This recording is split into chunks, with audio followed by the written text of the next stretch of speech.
Y ya están por aquí nuestras invitadas, Meche.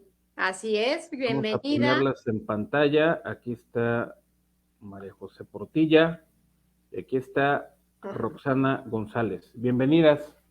Hola, buenos días. ¿Cómo están, Hola, ¿qué tal? Bien, aquí escuchando la bitácora de la semana. Muy bien. Vamos a presentar a nuestras invitadas, si me lo permiten. Está con nosotros esta mañana María José de la Portilla Quiroga. Ella es licenciada en Trabajo Social por la UNAM, maestra de Administración de la Capacitación del Capital Humano por la Universidad de Valle de México y tiene diplomado en Modelos de Participación Infantil y Juvenil por la UAM y la Universidad de Valencia. Ella participa en ANSIFEM desde el 2002 con el desafío de ser mujer, participó en el programa Un Buen Ciudadano es un Buen Mexicano y en otros programas como El Valor de la Familia. Fue miembro del Instituto Mexicano de la Juventud en 2005 y ha sido consejera nacional de ANSIFEM desde el 2017.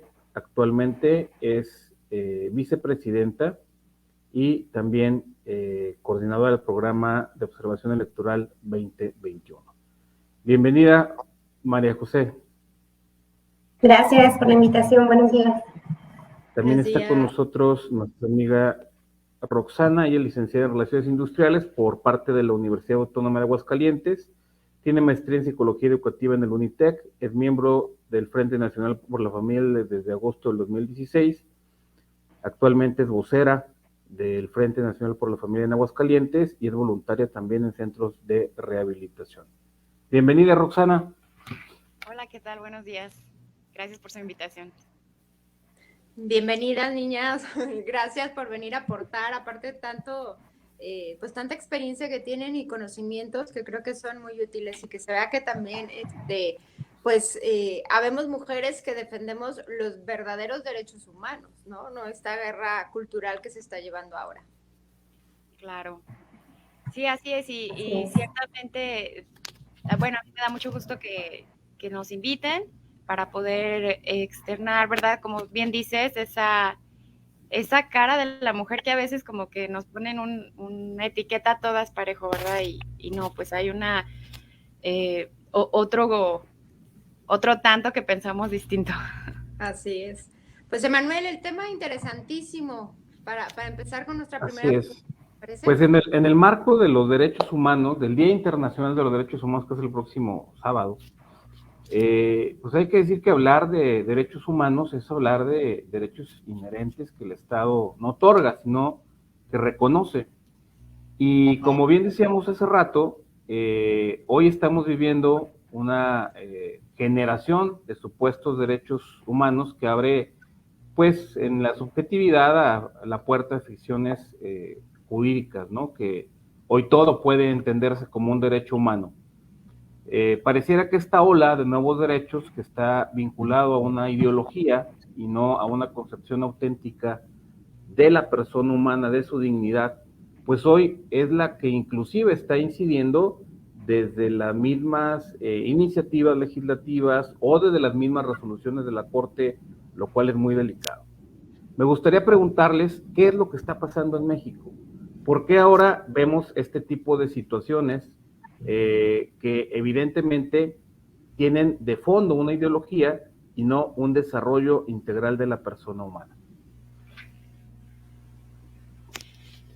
Pues mira, como bien dices, Emanuel, ha habido una serie de cambios radicales en todas las legislaciones y sí, en las legislaturas, y sí es muy importante. Yo pienso que como que subir el dron y ver el mapa geopolítico, porque es copy-paste, ¿verdad? Lo que pasa en un país pasa en el otro, en un estado pasa en el otro, y luego se va a la legislatura y llega la otra con los mismos propósitos y parece que es un círculo que nunca termina. Sin embargo, yo pienso que en México está pasando... bueno, ahorita estamos en un momento como el que estuvo Chile hace unos meses, ¿verdad? De un atentado en su constitución, muy fuerte, y esos términos, como ya hablaban anteriormente, son muy delicados porque cambian toda una cosmovisión de lo que es el ser humano.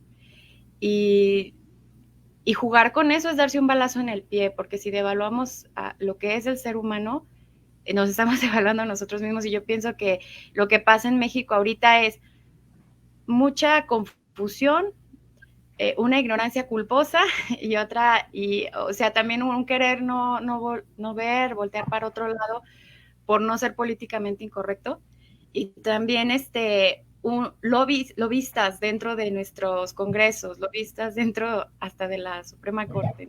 Yo pienso que eso está pasando en México. María José. Sí, justamente yo quería hablar sobre la confusión y la ignorancia de este tema de que los derechos humanos son existentes y se van reconociendo. Entonces, a manera de organizar el estudio de los derechos humanos, se habla de las generaciones de los derechos humanos, y pues desafortunadamente hay quienes creen que esto de las generaciones es que fueron surgiendo los derechos humanos en ese tiempo, cuando en realidad es cómo fueron reconocidos. Y entonces da la idea o da la impresión de que entonces podemos seguir inventando derechos infinitamente, ¿no? Hacia el futuro. Entonces, pues obviamente eso es muy grave, sobre todo en países como el nuestro, que los verdaderos derechos no están siendo garantizados 100%, ¿no? Entonces, ¿cuál es el panorama general en México? Bueno, pues un desconocimiento de cuáles son los derechos humanos. Hay también un ambiente que no permite que los derechos humanos fundamentales puedan ser vividos en plenitud en todos nuestros hogares, en todos nuestros estados, ¿no? Las condiciones de violencia, la falta de acceso a la salud, ahorita los ataques que hay contra la libertad de conciencia, la libertad de religión, de creencias. Entonces, estamos en un ambiente adverso donde además, pues, la instancia que se supone que debe de velar por los derechos humanos, pues está no solamente su titular en el discurso, sino en la acción, pues alineada totalmente al gobierno, ¿no? Que debería de ser quien garantice esos derechos y quien normalmente es quien viola los derechos, hay ahí como una alineación en lugar de una relación de demanda, de seguimiento, de acompañamiento, ¿no? Entonces, pues es un ambiente adverso que quizá ni siquiera tenemos la posibilidad de verlo en su totalidad, es decir, no sabemos cuántas personas, pero sí sabemos que hay muchas personas que, por ejemplo, están viviendo un proceso penal sin libertad, cuando deberían de estarlo viviendo desde sus casas, o muchas personas inocentes que están privadas de su libertad, muchas mujeres y niñas que sufren de maltrato, que forman parte de los sistemas de trata de personas, muchos niños que están muriendo porque no hay acceso a las medicinas. Entonces, pues es un reto importante el que existe en México, y todavía, además de eso, tenemos que estar aclarando sobre falsos derechos, ¿no? Entonces, los verdaderos no se están cumpliendo, y estamos en una lucha constante para debatir estos falsos derechos, como los que se mencionaban en la bitácora de la semana, ¿no? No existe un derecho a la muerte digna, ¿no? Entonces son eufemismos, son formas bonitas de decir que no queremos respetar la vida desde su principio hasta su fin natural. Así es.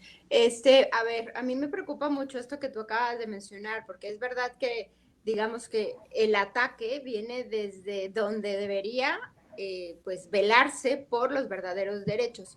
Yo al principio del programa decía que muchos de estos nuevos derechos no son derechos, son caprichos, ¿no? Al final de cuentas, y de colectivos específicos. Y quien debería de velar, porque así lo juró cuando tomó protesta en un cargo específico, por los verdaderos derechos humanos y por el bienestar del pueblo, pues ahora va en contra de, y aparte descuida. Ahorita tú mencionaste cosas importantísimas como pues el derecho a la salud, que está enarbolado en los derechos humanos, ¿no? Hay pacientes, no solo los niños con cáncer, sino es una realidad que el sistema sanitario en México está colapsado, no hay medicamentos, no hay gasas, bueno, ni curitas, ni nada, o sea, ni lo básico. Lo que dices también, el tema de muchas personas que están presas, El otro día veía el caso de una persona que tiene 17 años en prisión y no tiene condena. O sea, ¿cómo explicamos eso, no? Claro. Y bueno, muchos otros derechos que están siendo pisoteados desde el gobierno y en vez de que ellos mismos fueran los que velaran y cuidaran. Ahora, sabemos y lo hemos visto en los últimos años que el ministro Saldívar ha tomado como la batuta de pues llevar adelante todo este paquete ideológico. Yo no sé con quién se comprometió, a quién le firmó, cuánto le pagan, pero bueno, es una realidad. Pero bueno, también estamos como que casi en el fin de la era Saldívar. ¿Cómo pinta la cosa en la Suprema Corte de Justicia? ¿Habrá algún cambio? ¿Seguirán con la misma línea? ¿Qué pasará ahí? Perdón, Meche, antes de que te contesten nuestras invitadas, me gustaría precisar algo, porque hablamos con mucha familiaridad, ¿no? de los falsos derechos, pero también hay que decir por qué lo decimos, y esto es lo grave. O sea, todos estos nuevos derechos que hoy se enarbolan en un supuesto bien a la mujer, ¿no? Los derechos sexuales y reproductivos, que ha sido una bandera política, y claro que estamos a favor de la mujer, pero en su pleno desarrollo, ¿no? Han forzado las cosas de tal suerte que no se encuentran ni respaldados, y eso es lo delicado, en la Declaración Universal de los Derechos Humanos, ni en los tratados que ha firmado México, y entonces crean de la nada, bajo nuevos conceptos, ya sea desde la legislación o inclusive, como ahorita nos contestarán, desde la imposición judicial a través de la era Saldívar, y crean estas ficciones jurídicas que contraponen unos derechos con otros, cuando un principio universal de los derechos humanos es que no te puedes contraponer un derecho humano con otro, y que la progresividad de los derechos tiene que ver justamente con el desarrollo inminente de determinado derecho que ha sido reconocido por el Estado, no otorgado, y eso es importante, de tal suerte que no puede estar el derecho a la vida peleado contra el derecho a la mujer. Pero entonces ellos dicen, sí, primero el derecho a la mujer y luego el derecho a la vida. O bien, como en el caso de Aguascalientes, no, el derecho a la vida no existe, aun cuando hay una legislación que es la soberanía popular de un Estado, que así lo determinó a raíz de una iniciativa ciudadana. Entonces, este tipo de cosas hoy nos llevan al máximo relativismo de lo judicial, en donde todo es posible. Y entonces se crean otros derechos, cualquiera que tú puedas imaginarte, como justamente hoy ya nos quieren imponer una agenda ideológica, por ejemplo en MC, con el derecho a la alegría, que es exactamente lo mismo que propone Andrés Manuel. ¿Cómo medir ese derecho? O sea, ¿quién está alegre de una forma o de otra? Yo me alegro embriagándome, tomando drogas, o comiendo pastel, o teniendo dinero, o no teniendo dinero. O sea, es la subjetividad del absurdo. Entonces, pongo esto en contexto porque seguramente la Suprema Corte, pues, quién sabe qué sorpresa nos tenga, ¿no? O sea, yo creo que no se toman en serio su trabajo, como que el derecho a la alegría. No, bueno. Va como un derecho humano. Esto parece una broma, pero bueno. A ver, niñas, ¿qué opinan de la era Saldívar y qué pinta para la Suprema Corte de Justicia? Pero mira, yo tomando... Oigan, contesten alegres, si no, no.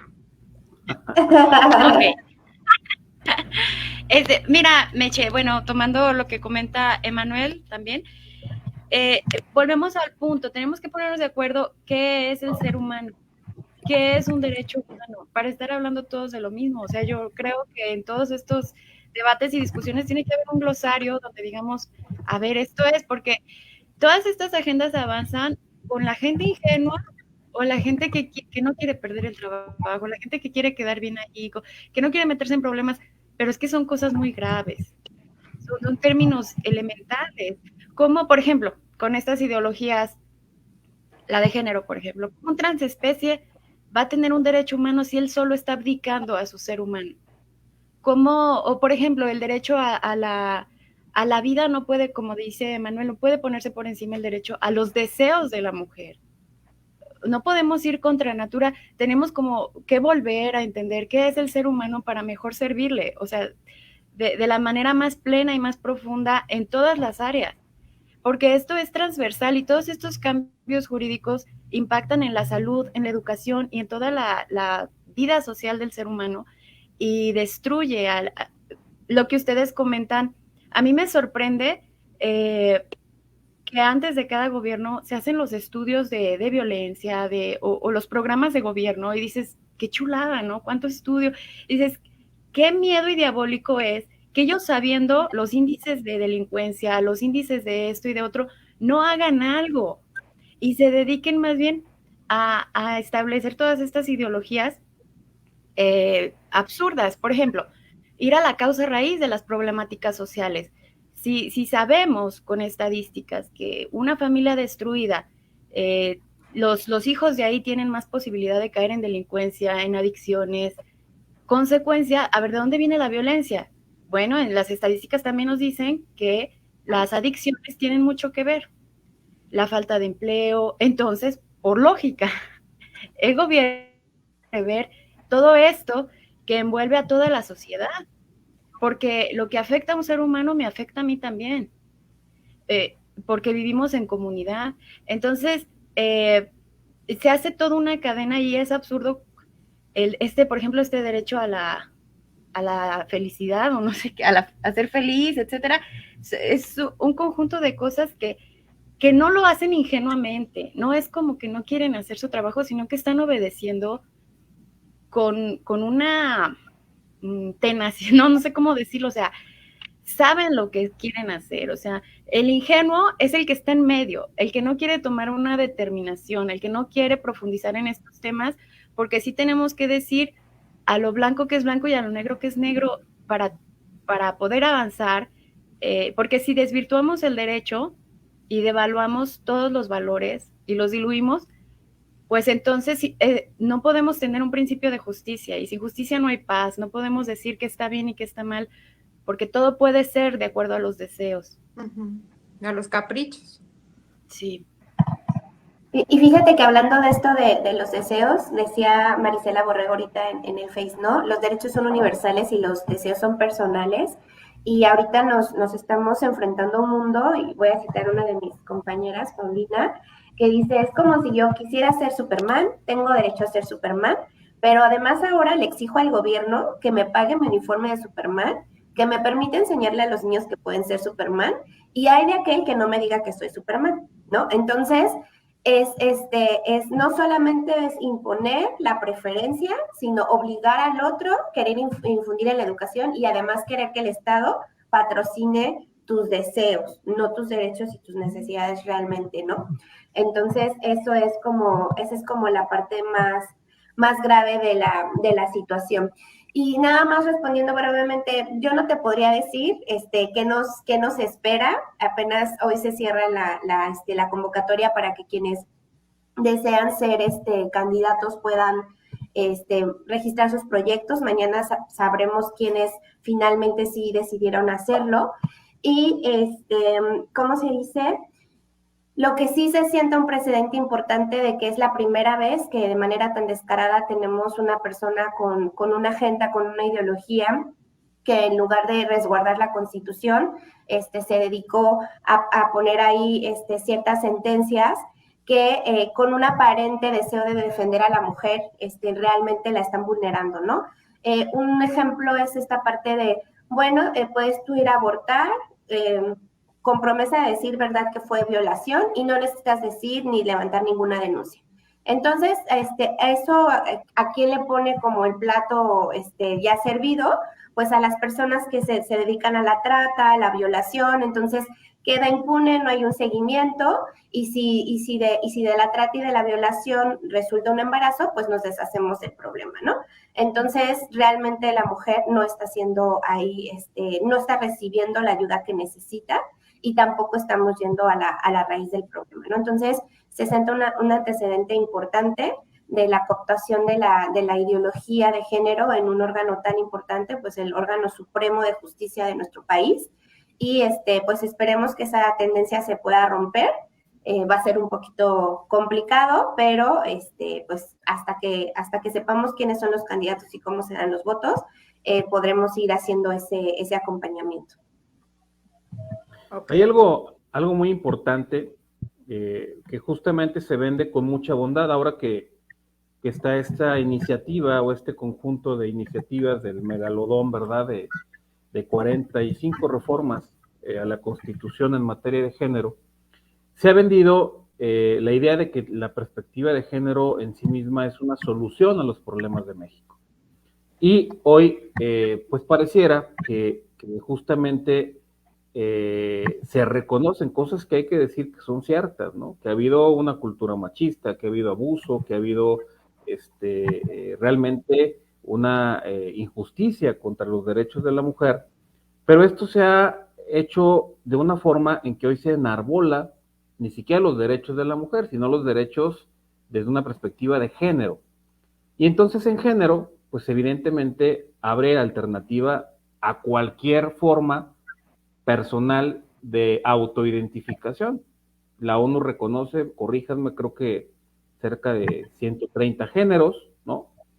Y entonces, bueno, yo tengo el derecho, tengo la libertad y demás. Pero lo que realmente estamos viendo es que en medio de todo esto, hablando de los derechos de las mujeres y defender con perspectiva de género, pues lo que sale perdiendo son las mujeres, ¿no? Hay un borrado de las mujeres.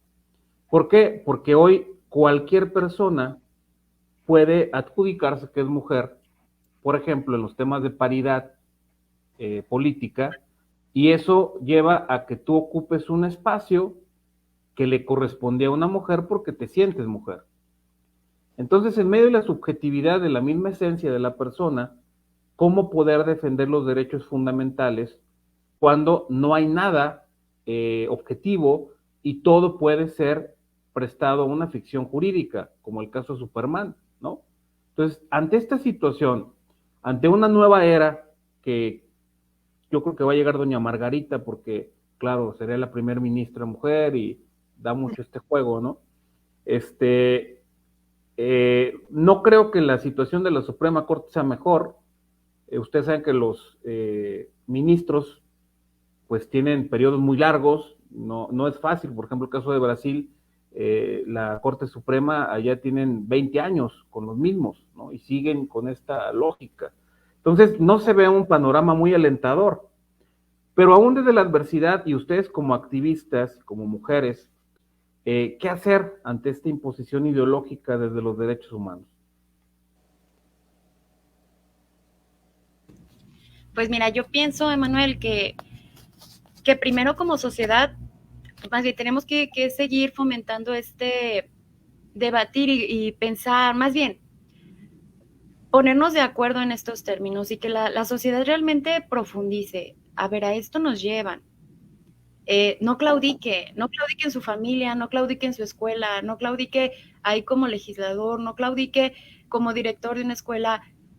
Manténgase firme porque tenemos que decidir si queremos caer en la locura, como tú comentas, estos tantos géneros desdibujan a la mujer y al hombre y nos dejan en una suerte es locura porque no, luego va a haber una constitución para cada género, ¿verdad? O para o leyes especiales, y además, como bien dices, en el deporte hemos visto las tranquisas que le han puesto a mujeres que han toda su vida dedicado años en el deporte, esfuerzo para llegar ahí, les han robado una medalla porque alguien dijo de repente que se sintió mujer y apareció ahí, y es una imposición política, y no hay que abdicar a la razón, hay que realmente decidir, quiero esto para mis hijos, quiero esto para mi sociedad, y morir en la raya, ¿verdad? O sea, necesitamos mantenernos firmes porque esto no nada más es en las leyes,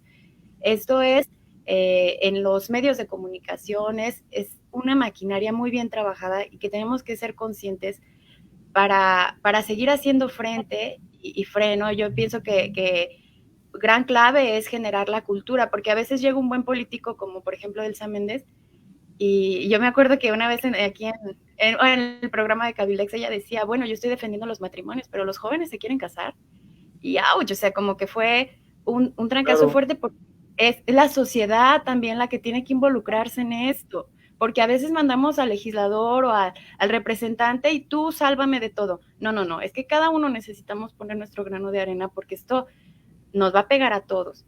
Y esto que comentabas, yo recuerdo siempre, a mí me dio mucha luz una definición de la homofobia de Nicolás Márquez, que dice: la homofobia no existe, es un insulto político de carácter peyorativo que intenta patologizar a todo el que piensa distinto a la agenda de género. Y eso es el caballito de batalla para cualquier eufemismo, ya sea antiderechos, ya sea porque te etiquetan, te insultan para que te calles y ellos seguir avanzando y te quitan con lo que te acusan. Entonces, porque en realidad velar por el derecho humano y por el ser humano es velar por todo el bien integral de la persona, por el bien integral de ese niño que va a ser adoptado, qué es lo mejor para ese niño, por el bien integral de esa persona que tiene atracción al mismo sexo. A ver, ¿qué es lo mejor para su salud, para él, para mental y física? Lo mejor para la mujer.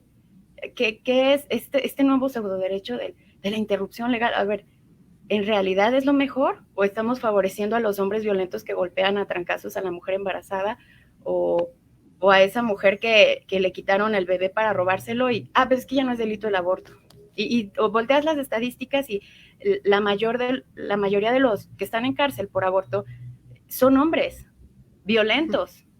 Entonces estás despenalizando el aborto para dejarlos libres y que sigan golpeando a las mujeres que embarazaron. Y esa mujer quería tener el bebé, claro, pero ya no existe. Entonces, luego, la otra vez escuché una locutora de radio que decía, bueno, pero es que ya está contenido el feminicidio. Entonces, ¿te vas a esperar a que la mate para decir, fue un feminicidio? A veces es locura. Son absurdos, son totalmente absurdos, y lo más triste es que no solo aquí, ahorita veía un comentario del auditorio que decía, pues toda América Latina está viviendo esto, no solo América Latina, España también lo está viviendo. Y por ejemplo, se nos acabó el tiempo ya, pero en España el otro día le quitaron la palabra y expulsaron a una diputada del Congreso a la hora que tenía la palabra porque llamó filoetarras, o sea, socios de los etarras, de los asesinos, de los terroristas al grupo que está ahí y que es una realidad. Bueno, eso no se puede decir porque es lo que tú dices, es como si fuera homófobo, ¿no? Como pelear a alguien que ha hecho todo mal, pero no tengo el valor de reconocerlo porque aparte hay intereses políticos, porque realmente al final de cuentas lo triste que veo yo aquí, Emanuel, María José y Rob, es que pues los políticos que tenemos no tienen claro qué es el bien común y que son servidores y que han jurado velar por el bien del pueblo, ¿no? Y esto es lo más triste de todo esto.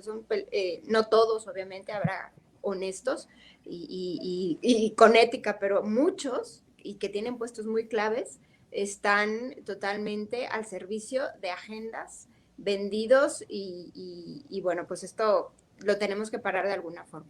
Pero bueno, se nos acabó el tiempo, Emanuel.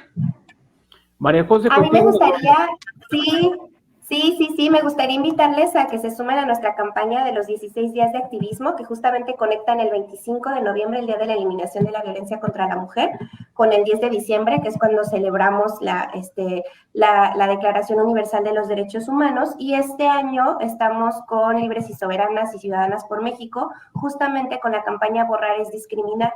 Cada día hablamos sobre uno de los entornos donde se está trabajando el borrado de la mujer, donde esos espacios que con tanto trabajo hemos ido generando en el deporte, en la literatura, en el entretenimiento, en las leyes, en la política, en la educación, están siendo vulnerados por esta parte de la ideología de género, ¿no? Y como bien decía por ahí Karina, pues todas las personas merecen respeto y que sus derechos sean custodiados, pero hay un negocio muy importante detrás del transactivismo, ¿no?